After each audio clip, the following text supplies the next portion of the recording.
আপনাকে কোনো কাজ কাম নাই? সারাক্ষণ থেকে বন্ধু বান্ধবদের সাথে আড্ডা দিতে থাকেন, এগুলো তো ভালো ছেলের লক্ষণ না। বিয়ে করতে হবে না আপনাকে, বউ পালতে হবে না? এই মেয়েটা কে? ঝড়ের গতিতে সব কিছু বলে গেল। আমি তো এবারে চিনি না, এই মেয়েটা কে? চিনিস না মানে?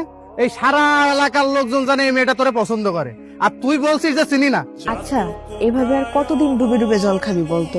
আর একটু সময় দে না আমাকে। তোর এইভাবে সময় নিতে নিতে দেখবি তোর জায়গা অন্যজন নিয়ে গেছে। তার থেকে সময় থাকতে থাকতে এখনই মনের কথাটা বলে দে। আমি তো আমার মনের মানুষকে প্রতিদিন আমার মনের কথা বলি। কি আপু, তোকে আজকালকে একটু অন্যরকম লাগতেছে। তুই কি আবার নতুন প্রেমে টেমে পড়লি নাকি? তুই না অনেক পেকে গেছিস। যা পড়তে যা। শোন, আজকে কিন্তু তোকে চিঠিটা দিতেই হবে, কোনোভাবেই মিস করা যাবে না।